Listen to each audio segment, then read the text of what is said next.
Dios me les bendiga a todos en esta hermosa hora. Es un placer, una gran bendición poder compartir con todos ustedes de este momento. Es sobre un tema que Dios me ha traído a la mente para compartirlo, y además de eso que me lo han exigido, porque ya se me convirtió en una obligación el tener que hablar sobre el tema. Le he rehuido en muchas ocasiones, no he querido tocarlo porque es uno de los temas más engorrosos y que genera mucha controversia, como es el diezmo. Por el diezmo se han destruido congregaciones, se han perdido amistades, personas han sido expulsadas de muchas congregaciones por hablar de este tema. Es más, se ha convertido en un tabú, el cual nadie se atreve a tocarlo. Pero yo desde esta pequeña ventana quiero compartir lo que el Señor me ha dado. Y no quiero hacerlo en base a otros criterios, porque sabemos que cada quien toca el tema de acuerdo a lo que esté ejerciendo. Si es un pastor, pues nunca va a hablar en contra de esto. Si la persona que va a hablar sobre el tema se beneficia en esto también, no lo va a tocar. Entonces, como les dije, es un tema muy controversial en el cual las personas, nuestros vecinos, nuestros amigos, nuestros parientes seculares, se creen con la autoridad de opinar sobre el asunto. Sale uno de la iglesia y toma un taxi, y el taxista lo primero que le pregunta a uno es que si uno diezma. Y en muchas ocasiones me tocó hablarles y decirles que por favor, si querían hablar de temas bíblicos, habláramos del Señor Jesucristo, que en realidad es lo que importa, pero la gente se interesa más por el diezmo que por cualquier otro asunto. Muchos no llegan a los pies de Cristo porque ponen como tropiezo, ponen como una barrera, y es el diezmo. Entonces hoy vamos a estar tocando el tema desde un punto de vista bíblico, imparcial. No quiero complacer a nadie, solamente voy a decir lo que dice la palabra. Vamos a estar viendo en primera instancia qué es el diezmo. Y vámonos a Levíticos 27, capítulo 27 del libro de Levítico. Y vamos a ver qué es el diezmo. 27, versículo 30. Levítico 27, 30. Quiero tocar el tema muy despacito, porque la verdad es que a veces me emociono y comienzo a predicar. Pero esta es una enseñanza, porque es un tema que no es doctrinal, pero lo han convertido en doctrinal. Se ha convertido en una doctrina, en una forma, un dogma de la iglesia evangélica, que por tocarlo muchos quizás me aborrecerán, otros me dirán que sí, que está bien que lo haga. Y les digo que si este tema fuese sometido a una consulta popular, créame que lo eliminarían del tema evangélico. Pero como yo sé que no van a hacerlo, y tampoco lo van a tocar porque yo opine o no opine, pues yo me permito dar mi opinión.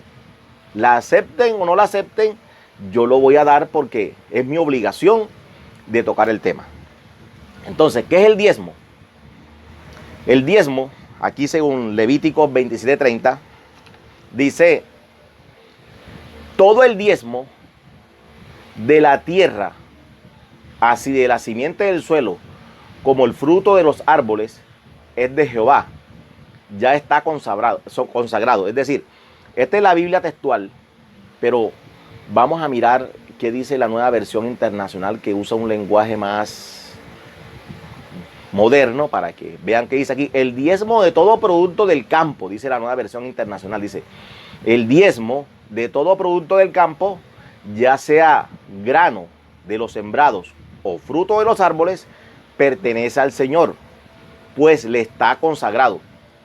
Fíjense que el diezmo aquí era el producto del campo, es decir, ya sea de grano de los sembrados o fruto de los árboles, dice: de Jehová es.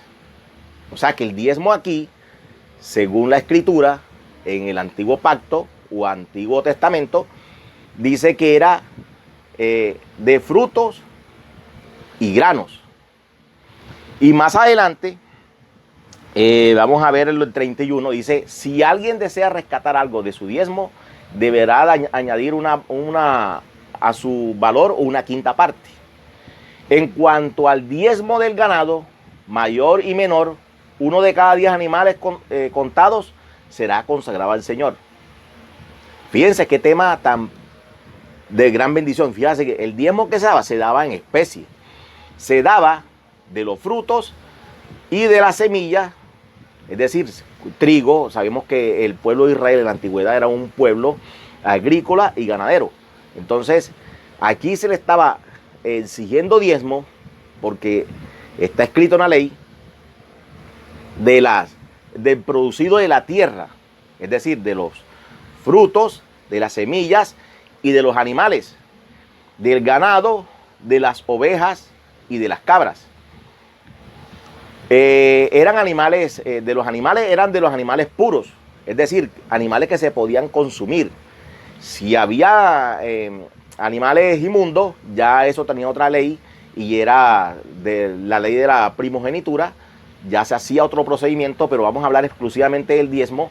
Entonces ya vimos que el diezmo era la 10ª parte de lo que producía la tierra y de los animales, tales como vacunos, que tenían las personas que poseían este tipo de productos.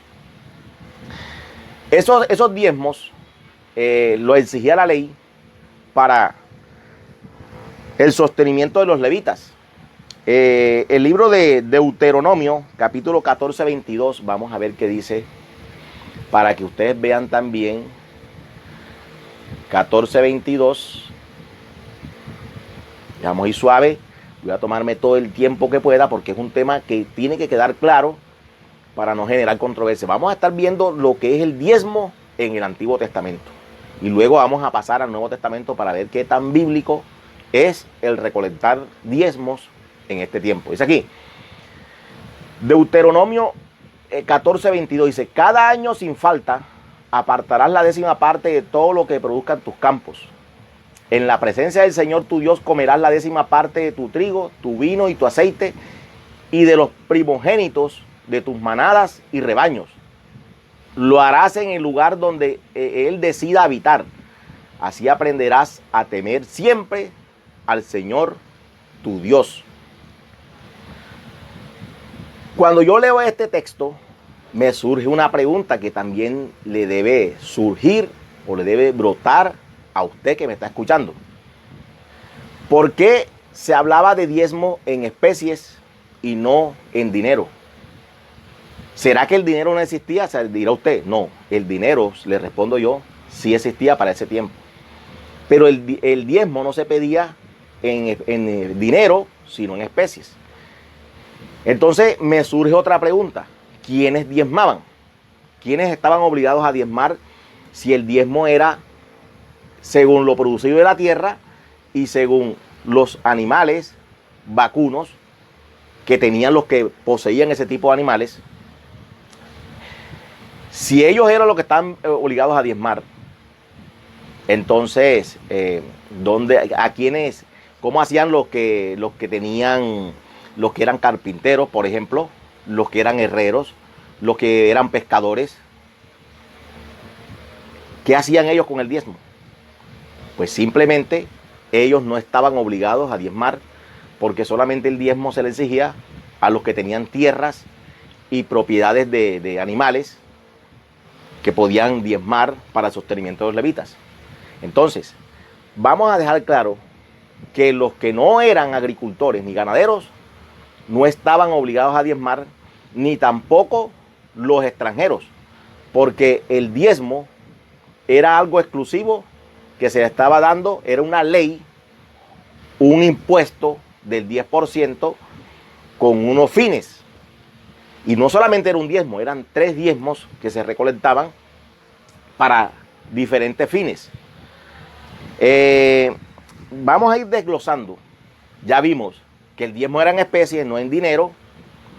y que no estaban obligados a diezmar los que no fueran agricultores ni ganaderos.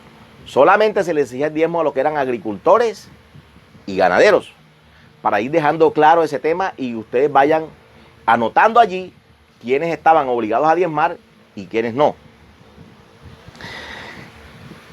Otra pregunta que me hicieron: ¿en qué lugar se entregaba el diezmo? ¿Quiénes lo recibían? ¿Y para quién era? El diezmo debía llevarse al santuario, como dice aquí.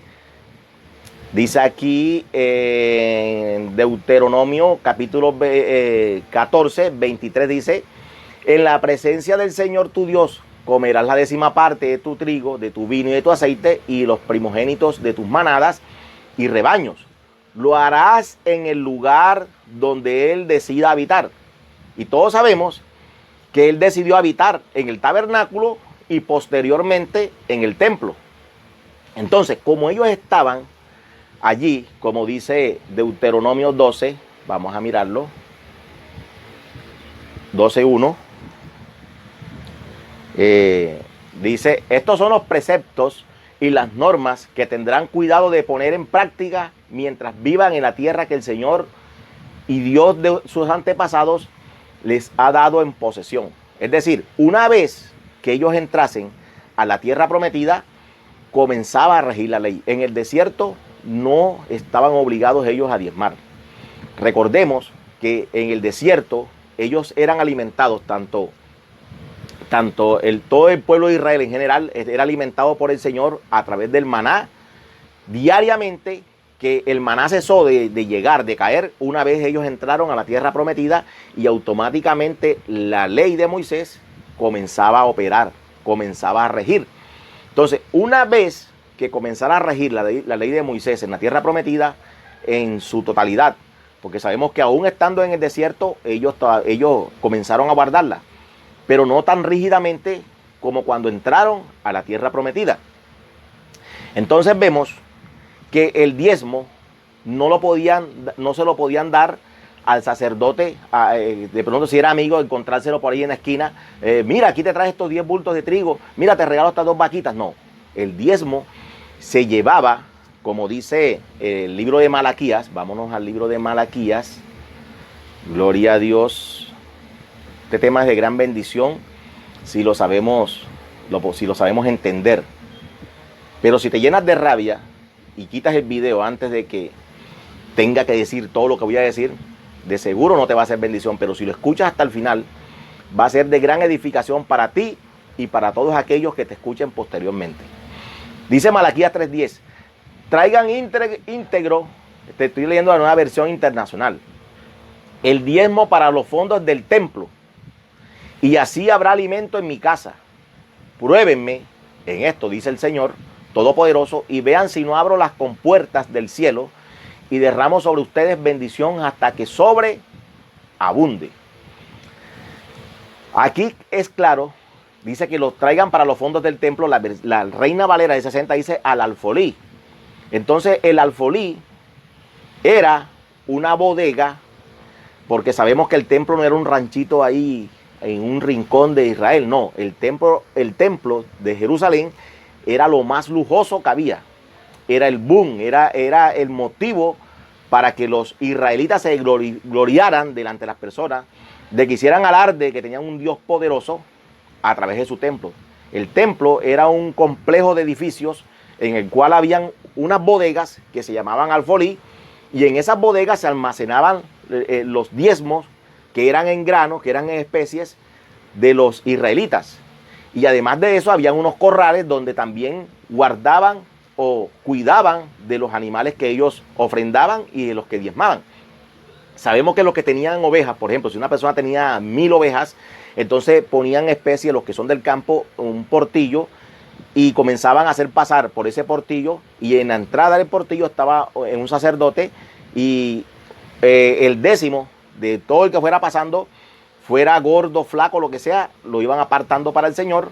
Y si al final de los 1000 escogían esos 100 animales, del 10% de los que pasaban, entonces ellos veían que que no lo cambiaban, si salieron todos gordos, que tenían los más bonitos, no podía el tipo decir, no, que se me llevaron todos los bonitos, voy a cambiarlos. No. Si salían todos gordos y bonitos, se quedaban.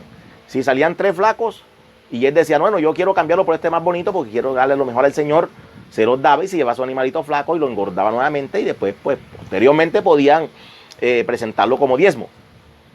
Entonces, el alfolí era una bodega donde se almacenaban los trigos, los granos que se llevaban para la casa de Jehová, o es decir, el templo en Jerusalén. Ya les dejé claro que exclusivamente tenían que llevarse al templo.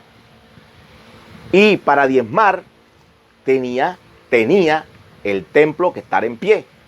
Entonces, en base a eso, este tema de que el templo tenía que estar en pie va a cambiar de rumbo todo lo que tú has pensado sobre el diezmo. Como el templo, tú puedes mirar a través de la historia bíblica que una vez que ellos, en el libro de los jueces, no se habla de diezmo, en Primera de Samuel, los libros históricos, Segunda de Crónicas, solamente hasta el tiempo de Ezequías decidió restaurar el servicio en el templo y comenzó a recolectar diezmos nuevamente para el sostenimiento de los levitas. En la época de David no recolectaban diezmos. Sabemos que el tabernáculo en sí no estaba ni en pie tampoco. Habían varios lugares donde se reunían ellos, donde se consultaban a Jehová, y por eso en el tiempo de David tampoco vemos que se recolectaban diezmos, pero sí en la época de Salomón, porque David dejó establecido ya el servicio en el templo y lo organizó a todos los levitas y todo para que recolectaran los diezmos. Entonces Malaquías 3:10 nos dice que el diezmo se llevaba al templo y se almacenaba en los alfolí o bodegas que se construían en el complejo de edificios que constituían el templo de Jerusalén para el sostenimiento de los levitas. ¿Quiénes lo recibían? El diezmo lo recibían los levitas. ¿Quiénes eran los levitas? Los integrantes o descendientes de la tribu de Leví. Leví era una de las 12 tribus de Israel que a través de ellos, levitas, eran los que encargados de administrar todo lo relacionado con el templo, y a través como los hijos de Leví, Aarón era hijo de uno de los descendientes de Leví. Entonces de la tribu de la descendencia de Aarón era que se constituían los sacerdotes y los sumos sacerdotes. Es decir, para ser sacerdote en Israel, porque hay que dejar claro, los sacerdotes eran levitas, pero no todos los levitas eran sacerdotes. ¿Por qué? Porque para ser sacerdote tenías que ser descendiente de la línea de Aarón. Entonces los demás levitas cumplían otras funciones, como eran enseñar las escrituras. Unos servían de jueces, otros de administradores, unos estaban encargados de de desarmar el tabernáculo. Tenían diferentes funciones, tenían ellos en el tabernáculo y posteriormente en el templo. Unos servían de porteros, otros ayudaban a los sacerdotes en los sacrificios, por lo cual los diezmos, que quede claro, no se entregaban a los sacerdotes, se entregaban a los levitas. Y eso no era que tú llevabas los bultos de trigo y los tirabas allí, no. Allá había un registro en libros de todo aquel que llevaba su diezmo al lugar de reunión, al tabernáculo y posteriormente al templo. Se llevaba un registro de todo aquel que llevaba esos diezmos, para que hacer la cuestión bien organizada, porque la tribu de Leví no estamos hablando de 2.000 o 3.000 personas, estamos hablando de más de 35.000, y muchos de ellos, al cumplir una determinada edad, ya dejaban de ejercer los ministerios, y ellos vivían en las ciudades de las otras tribus de Israel. Y para eso vamos a ver más adelante por qué se le daba una parte de uno de los 3 diezmos que se recolectaban en Israel. Entonces ya quedó claro que los diezmos se llevaban al templo, se almacenaban en los alfolí y los administraban o los recibían los levitas, para ir dejando claro el asunto. ¿Para quiénes eran los diezmos? Los diezmos eran para el sostenimiento de la tribu de Leví. Y todos sabemos que dentro de ellos habían diferentes funciones y diferentes ramas, y en eso estaban los cantores, estaban los sacerdotes, estaba el sumo sacerdote, que era levita, descendiente de Aarón, pero era levita.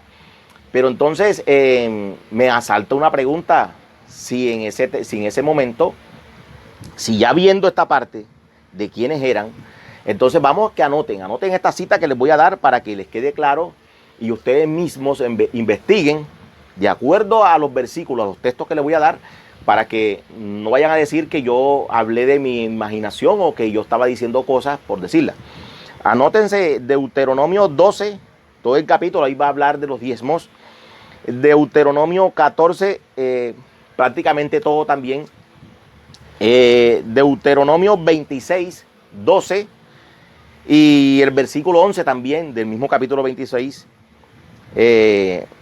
habla sobre los diezmos. Malaquías 27:30 dice en qué consistían los diezmos, y ya quedó claro que el diezmo era el 10%, no del dinero, sino del producto de la tierra. Se llevaba al templo, se almacenaba en los alfolí, lo recibían los levitas, y los levitas a su vez diezmaban, daban el 10% a los sacerdotes, para que ellos también recibieran esa bendición. Fíjese, un 10% para los sacerdotes y otro, ¿por qué para los sacerdotes? Porque ellos tenían que mantener un grado de santidad mayor que los levitas. Ellos tenían que mantenerse más puros, entonces les era más difícil salir de ese lugar y hacer oficios varios. En cambio los levitas podían salir de pronto, deambular, visitar, ellos no. Entonces ellos le daban un 10% de los diezmos para que ellos también recibieran de la bendición. Entonces, viendo esta parte de lo que eran los diezmos, por eso lo hizo de una manera práctica en el Antiguo Testamento, vamos a tocar el tema del diezmo en el Nuevo Testamento. Y eso es lo que vamos a estar hablando a continuación. Bueno, proseguimos. Vamos a estar viendo el diezmo en el Nuevo Testamento. Ya vimos todo lo que era, para quiénes eran los diezmos, quiénes los recolectaban, dónde se almacenaban, a dónde se tenían que llevar los diezmos. Entonces vamos a hacer una comparación de lo que eran los diezmos en el Antiguo Testamento y lo que es el diezmo en el día de hoy. Si se puede o no se puede recolectar diezmos, o si es obligación. Todo eso lo vamos a estar viendo a través de las Sagradas Escrituras. Argumentos que usan muchos para recibir diezmos en la actualidad.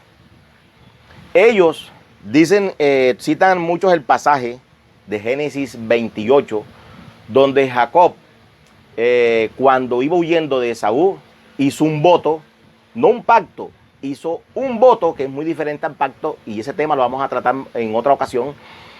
Y a través de ese voto que hizo, le ofreció a Jehová el 10% de lo que él se ganara cuando estaba fuera de la tierra de Israel. Pues todos sabemos que en ese tiempo él estaba en Canaán y se dirigió a donde la tierra de origen de Abraham, huyendo de su hermano Esaú. Entonces podemos ver que ellos argumentan para pedir el diezmo en la actualidad. Los apóstoles modernos y muchos de ellos argumentan que el diezmo no es de la ley. Pero déjeme decirle que el diezmo es una ley. Era de la ley, era un impuesto que se recaudaba a través de la ley. Y en esa época, usted me dirá, no había ley. No había ley, pero había una ley oral que muchos la practicaban. No solamente los israelitas, la practicaban otros gobiernos a través de esa recaudación, sostenían sus gobiernos. Y Moisés posteriormente lo tomó y lo implantó en la ley de Israel para el sostenimiento de los levitas. Entonces, tomar el pasaje donde Jacob hizo un voto no es lo adecuado, porque Jacob no hizo algo correcto. Le prometió a Dios algo de que realmente, según la ley dice que el 10% es de Dios, porque de Jehová es la tierra y toda su plenitud, y Jacob no podía prometer algo de lo cual él no era propietario. Él solamente tenía que decir, Dios mío, te voy a dar mi diezmo porque no te lo he dado. Entonces, cuando usted lee la historia de Jacob, Jacob se fue para la casa de Labán y 20 años después es cuando él da los diezmos. Entonces, póngase a pensar, si Jacob hizo un voto y dio los diezmos 20 años después, ¿sí es correcto que usted pida diezmos en base a ese versículo?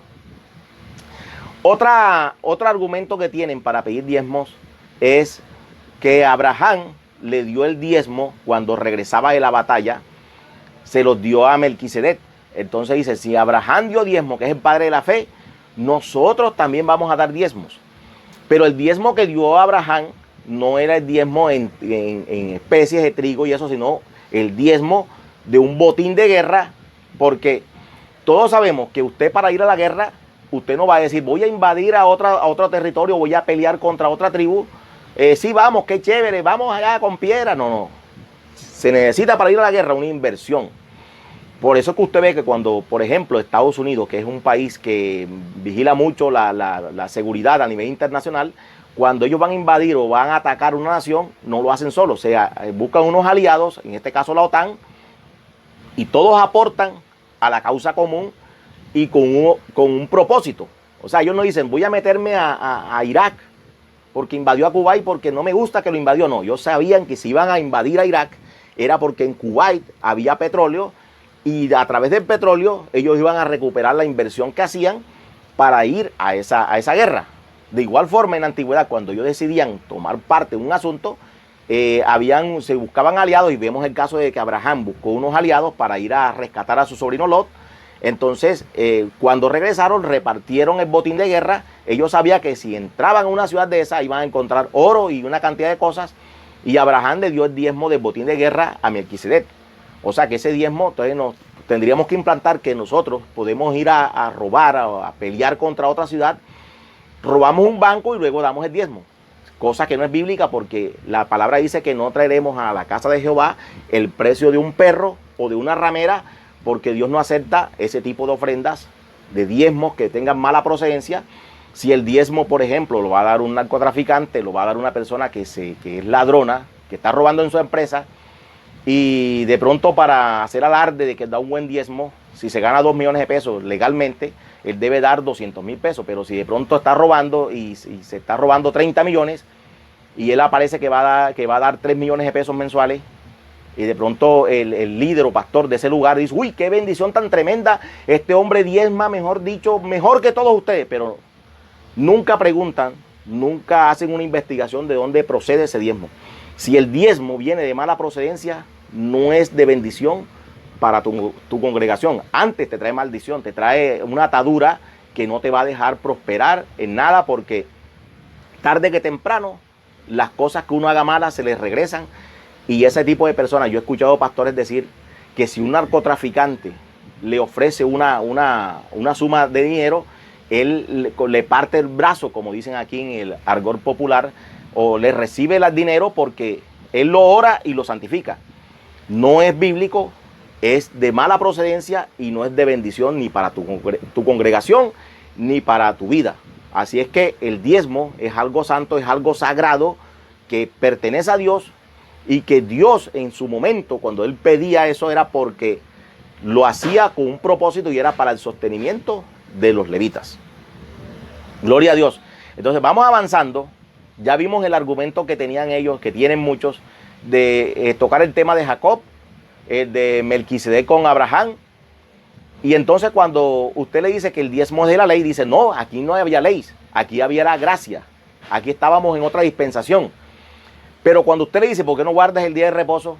Dice, no, es que a nosotros no nos toca, eso es para los judíos. O sea, porque tomamos versículos, hacemos selección de versículos para argumentar a nuestro favor, y por eso es que el diezmo no es doctrinal, porque yo para afirmar una verdad no tengo que tumbar otra.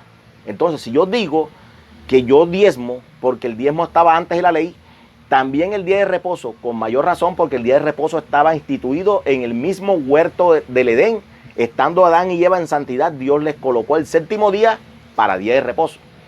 Entonces, que nosotros como cristianos, y porque estamos en una democracia, en un sistema de gobierno que no nos permite guardar el día de reposo, que es el sábado, no es el domingo, es el sábado. El día del Señor es el séptimo día, el sábado. Que no lo guardemos, y es más, está hasta en los 10 mandamientos. Que no lo guardemos porque no podemos hacerlo por el sistema de gobierno que tenemos es una cosa, y otra cosa es que tú como pastor le enseñas a tu congregación que el día de reposo no es el sábado, sino el domingo. El día dominical no es el día de reposo. El día de reposo es el séptimo día establecido en el huerto del Edén antes de la ley, pero ese es otro tema aparte. El tema ahora en consideración es el diezmo. Entonces no argumentes a tu favor que el diezmo era antes de la ley, porque tendrías tú también que justificar el guardar el día de reposo y otras cosas que se deberían guardar, pero no se guardan por el sistema de gobierno en que estamos. Entonces ya vimos que no es buen argumento decir que antes de la ley el diezmo existía y por eso podemos obligar a las personas en la actualidad a recibirlo. ¿Qué sucede si no diezmo? Porque Malaquías 3:10 dice que si hacemos eso, lo probamos, y eso nos va a traer bendición. Pero si usted se lee todo el libro de Malaquías, en todo el libro de Malaquías va a encontrar usted que el Señor le habló en principio a los sacerdotes y posteriormente al pueblo en general, que era el que se dejó de diezmar.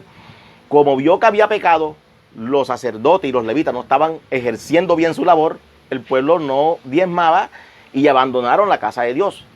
Entonces vemos que Malaquías fue 400 años antes de nuestro Señor Jesucristo, y en ese tiempo se guardaba la ley, se guardaba los mandamientos. Entonces vemos que ¿qué sucede si no diezmo? Porque ese es otro tema. Si tú te quedaste sin empleo y vas donde tu pastor a preguntarle que por qué te botaron del trabajo, lo primero que te va a preguntar es, ¿tú diezmabas? No, por eso te vino la maldición.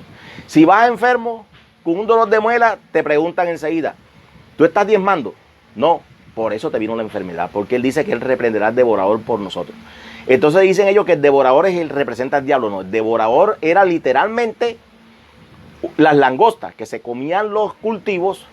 Cuando ellos estaban cultivando, llegaban las langostas, el pulgón, el saltón, y se quedaban sobre los cultivos y los dañaban. Entonces Dios dice que si ellos se animaban a diezmar, a bendecir, a sostener a su casa, Él vigilaría sus cultivos y su ganado. Y como dice un salmo, dice que de en vano vigila la guardia si Jehová no vigila por ellos. Entonces hay principios bíblicos que son de gran bendición. Entonces cuando ya entendemos esos principios, nos es fácil comprender lo que el Señor nos quiso decir a través de su palabra en su momento. Dicen algunos que el que no diezma está bajo maldición.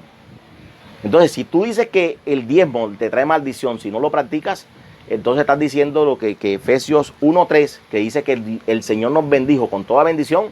Estás tumbando ese pensamiento del apóstol Pablo, porque una vez en Cristo Jesús dice que Él rompió todas las maldiciones que habían en la ley y que nos podían afectar a nosotros. Y si tú dices que por no diezmar me va a venir una maldición, entonces el poder de Dios, lo que hizo Jesucristo, nuestro Señor, en la cruz del Calvario, fue en vano. Entonces, por argumentar a favor tuyo del diezmo, puedes tumbar otras doctrinas que sí son bíblicas, porque el diezmo no es una doctrina, es una tradición evangélica que le implantaron y no sé en qué momento. Incluso han llegado a decir que los judíos diezman. Pero ya vimos, vamos a entrar en contexto. Por ejemplo, también argumentan esto en el Nuevo Testamento. No, Jesús habló a favor del diezmo. En ningún momento el Señor estaba enseñando que debíamos diezmar. Mateo 23:23, vamos a leerlo. Vamos a leer Mateo 23:23. Gloria a Dios. Esta enseñanza es poderosa. Mateo 23:23 dice: En la Nueva Versión Internacional. Hay de ustedes, maestros de la ley y fariseos, hipócritas.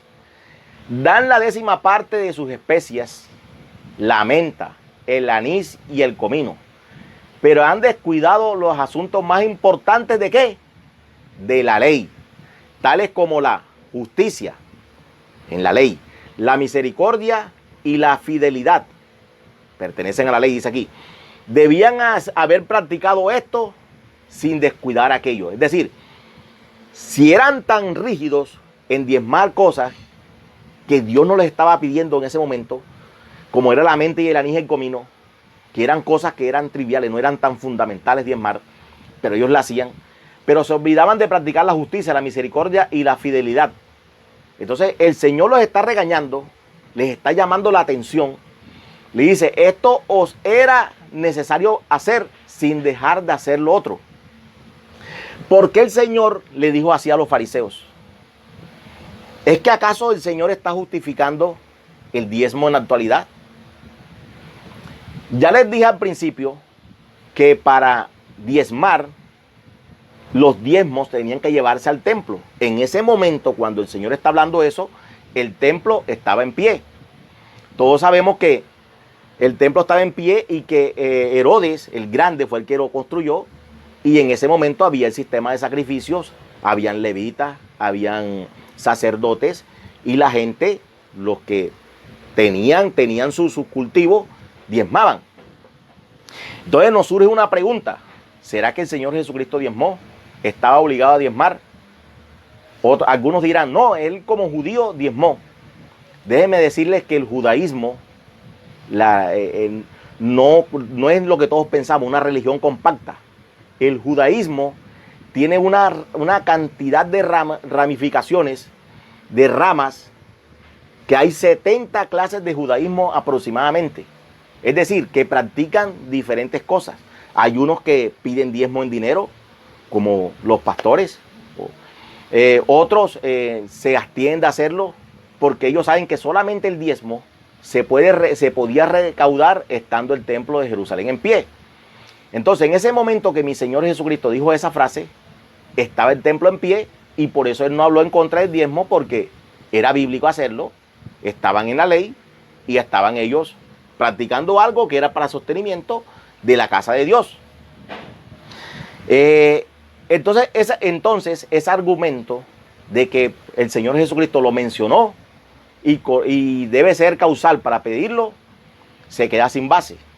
Porque no porque se menciona algo en la Biblia debemos practicarlo. Hay cosas que se mencionan allí que no es para nosotros y no debemos practicarlo. Entonces, el Señor Jesucristo lo mencionó, pero no aconsejó, no enseñó que nosotros debíamos diezmar.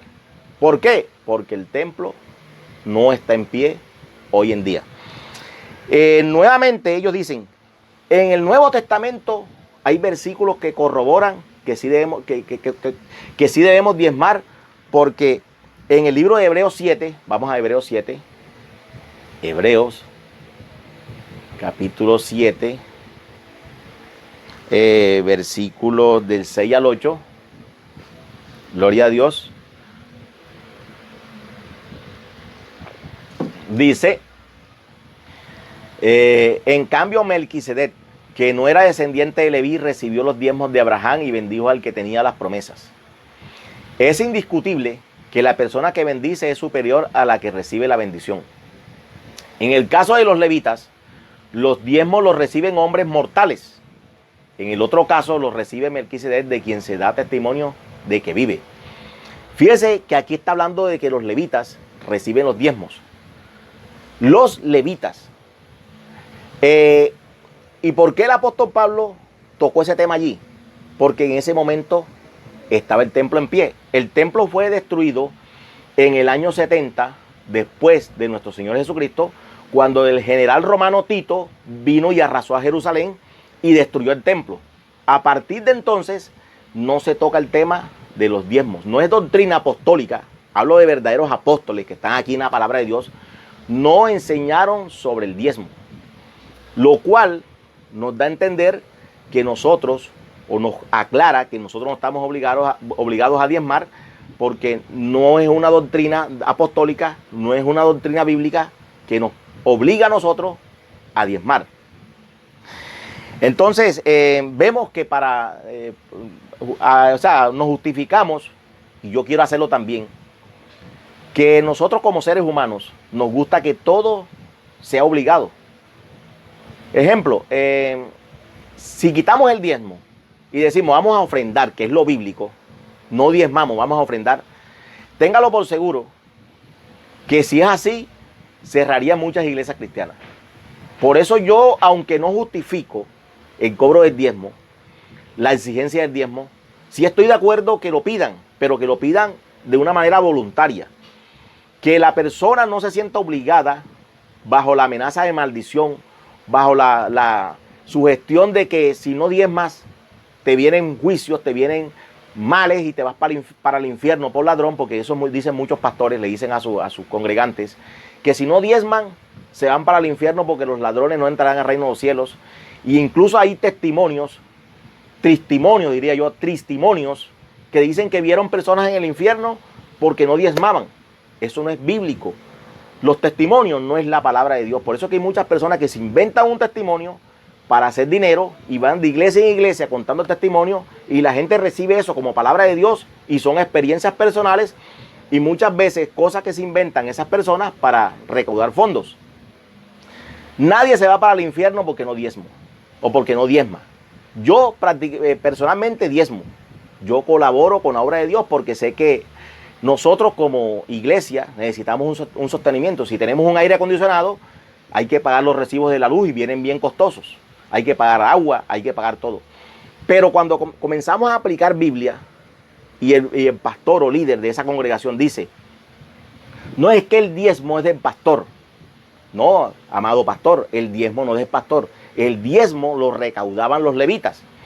¿Qué implica que lo recaudaran los levitas?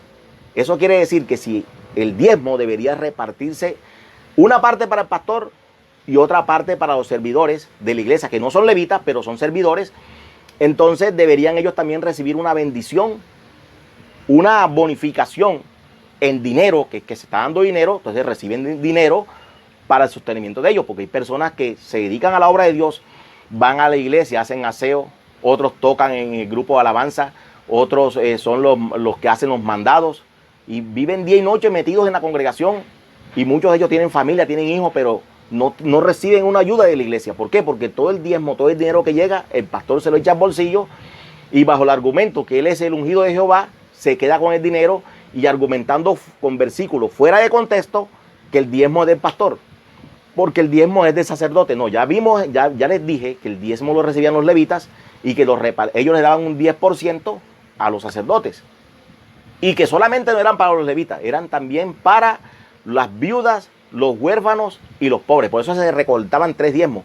Un diezmo que era cada 3 años, que se repartía en la fiesta de los tabernáculos, se llevaba, que vivía muy lejos, lo vendía, llevaba el dinero en especie, en efectivo, y compraba ya su carnero, su vino, y se deleitaba en una fiesta de los tabernáculos, y ahí de esa participaban los huérfanos, las viudas, los pobres y los levitas, y se gozaban. Entonces ese diezmo lo iban guardando ellos, y para el día de la fiesta de los tabernáculos o de Sucot, ellos participaban de esa fiesta. Y el otro diezmo también que se daba también era para los levitas que vivían o que ya dejaban de ejercer el ministerio, que vivían en otras ciudades. Ellos también les daban su ayuda porque no podían quedar desamparados. Y el diezmo normal, que era el que se daba para el sostenimiento de los levitas y de los sacerdotes. Entonces, amado pastor, el diezmo no es tuyo. El diezmo, si en caso de que se justifique recaudarlo hoy en día, no deberías echártelo al bolsillo, deberías repartirlo entre los servidores de tu iglesia y pagar los servicios, lo que quede, pagar los servicios y no estar inventando paseos, integraciones con un fin, con una finalidad, porque muchos de esos paseos, de esas integraciones, siempre le ponen un valor de 30,000, 40,000 pesos a la congregación por persona, y al final le queda como ganancia 500, 600,000 pesos. Entonces todo el mundo se vaya creyendo que le van a dar una palabra, y vamos que el pastor o el que inventa el paseo siempre es con el fin de recaudar fondos para dárselos al pastor. Entonces hay muchas maneras de recaudar fondos, pero debemos ser claros. Si vamos a dar diezmos, démoslo, pero no por obligación. Como dice el apóstol Pablo, Dios ama al dador alegre. Hablemosles claro a la gente, el diezmo no es una obligación, no te va a traer maldición, pero imponte tú mismo esa carga, impóntela tú mismo y bendice la obra de Dios, porque hay gente que es tan tacaña que se le dice, no, trae tu ofrenda. Entonces cuando para ellos ofrenda, como el pastor no le definió qué es ofrenda, entonces el pastor dice, bueno, traigan su ofrenda. Entonces el hermanito, antes de salir de la casa, le dice a la esposa, mija, cambia el billete para que me dé los 2,000 pesos de la ofrenda. Porque se ha constituido el valor de la ofrenda en 2,000 pesos. Anteriormente era 1,000, pero como ya las monedas no hay, entonces ahora es el billetico de 2,000, lo han santificado y ese es el que lleva a todo el mundo a la iglesia. Entonces van a recolectar la ofrenda, todo el mundo saca sus 2,000 pesitos y lo echa en la canastilla de la ofrenda o el alfolí, que muchos dicen que no es ningún alfolí, es simplemente un recipiente donde estás echando la ofrenda. Entonces, no seas tacaño. Si vas a bendecir la obra de Dios, bendícela con corazón alegre, con corazón dispuesto para que tu hermano, el líder de esa comunidad, tenga para el sostenimiento de su familia, de los que están allí, les den su ayuda, se paguen los servicios, pero sé generoso. No uses nada más los 2,000 pesitos, sácate uno. Si vas a sacar, tienes en el bolsillo y sacas para dar la ofrenda y el primer billete que coges uno de 20, échalo con corazón alegre. Pero muchos dicen, uy, yo reprendo al diablo, entonces echan el billetico de 20 nuevamente en el bolsillo y sacan el de 2,000. Entonces pierde esa mala costumbre de estar siempre yendo con los mismos 2,000 pesos a la iglesia, teniendo más para dar. Pues si no tienes nada, no des nada. Dios no te va a castigar por eso. El pastor no te va a echar de la iglesia porque no dites nada. Simplemente la cuestión es entre tú y Dios. Y si no tienes para dar, pues Dios te va a proveer para que bendigas. Pero déjate de estar siempre ya establecido con ese paradigma de que son 2,000 tu ofrenda. Reprende esa mala práctica, deshazte de esa atadura y comienza a bendecir a la obra de Dios. Entonces, hermano pastor, y que quede claro, nosotros como iglesia no tenemos una ayuda del gobierno y por lo cual pues muchos optan por recaudar fondos a través de los diezmos. Pero háganlo decentemente, sin coaccionar a la gente para que dé diezmo, porque eso sirve de piedra de tropiezo para muchos que no quieren ir a la iglesia porque dicen que tienen que dar el diezmo. Entonces, sabemos que la iglesia católica, por lo menos, pues, ellos no piden diezmo, pero sí venden imágenes, el cura cobra por todo. Si invitas a un cura para que te haga una misa por un familiar que murió, te va a cobrar. Si le vas al bautismo, te va a cobrar. Si vas a hacer un rezo en el cementerio el Día de los Muertos, te cobra. Si te vas a casar, el cura te cobra por el matrimonio. Ya, la iglesia católica cobra por todo. Y ellos pagan tranquilamente, pero cuando se trata de diezmo, entonces comienzan a hablar de nosotros, los evangélicos, que somos tontos, que trabajamos para el pastor, para mantener el pastor, que el pastor es ladrón. No, hay que acabar con eso. Entonces, si los católicos dicen que nosotros somos tontos porque le damos diezmos al pastor, ellos son más tontos pagándole a un cura para que rece por un muerto, para que lo saque del purgatorio, siendo que el purgatorio no existe. Entonces, hay una cantidad de cosas. Los testigos de Jehová, por ejemplo, también se sostienen vendiendo revistas y haciendo cosas, eventos y cuestiones. Entonces, cada iglesia, cada comunidad tiene su sistema de recaudos. Entonces, pero que el diezmo no se constituya en una piedra de tropiezo para muchos, porque el diezmo de verdad ha generado muchas peleas, muchas contiendas de iglesias, se han destruido, se han acabado por la cuestión del diezmo. Porque si yo toco este tema que estoy hablando aquí, a través de esta cámara, de este video, créame que me bajan del altar. Si no me baja el pastor, me bajan los hermanitos más celosos, que son los que no leen Biblia, pero creen que se la saben todas. Son capaces de lincharme en un altar si yo digo estas cosas. Pero lo estoy haciendo abiertamente porque es de bendición para tu vida. Es de bendición para todos nosotros que entendamos que en la Biblia hay una cronología que nos permite a nosotros establecer en qué tiempo se dijeron las cosas, para quiénes se dijeron y si es bíblico hacer las cosas hoy en día. Entonces el diezmo no está vigente, no es obligación darlo, sino si lo queremos hacer, hagámoslo de corazón, con corazón alegre, contento. Si no estábamos sin empleo y conseguimos empleo y queremos bendecir la obra de Dios, pues démoslo. Pero ojo con eso, que si tu diezmo debe ser, si te ganas 1 millón de pesos, son 100,000 pesos. Si te ganas 2 millones de pesos son 200,000, pero hay unos que si se ganan 100,000, llevan los 10,000 pesitos de diezmo, pero cuando ya comienzan a devengar más dinero, cuando ya les toca dar 300, 400,000 pesos, ya comienzan a meditarlo y dicen, no, yo estoy dando como que mucho, entonces le toca dar 400 y da 50, entonces mejor no des nada porque estás haciendo lo de Ananías y Zafira, estás guardándote el dinero que deberías darlo con alegre corazón, te lo estás echando al bolsillo y estás engañándote a ti mismo. Entonces, si vas a diezmar, hazlo con corazón alegre y con conocimiento de hecho.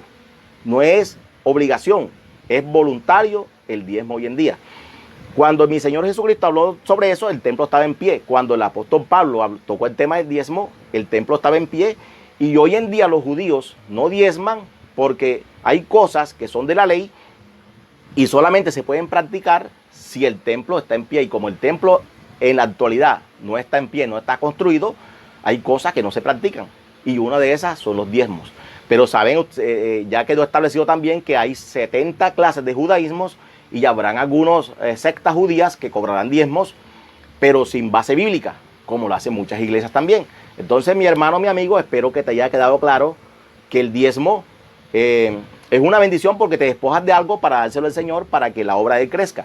Pero ya cuando te coaccionan, que te están diciendo que te vas a ir para el infierno, que todo lo que te pasa malo es a causa de que no diezmas, entonces habla con tu pastor y exígele que no te esté maldiciendo, que no esté hablando cosas que no son bíblicas y que el diezmo los recaudaban, eran los levitas, para el sostenimiento de ellos y de los sacerdotes, y que si él le está pidiendo diezmo, debe repartir ese diezmo entre todos los que sirven en la congregación. Entonces, mi amado amigo, mi amado hermano, traté de darles un punto de vista bíblico, que yo sé que no es un tema muy amplio y un tema bastante controversial, pero yo espero que esto que les compartí les sea de gran bendición. Y nos vemos en una próxima oportunidad porque sé que van a seguir surgiendo preguntas y de pronto vuelva a tocar un tema al respecto. Dios me los bendiga, Dios me los guarde y que el Señor derrame sobre nosotros su bendición hasta que sobre y abunde y seamos generosos con la obra de Dios. Bendiciones, shalom.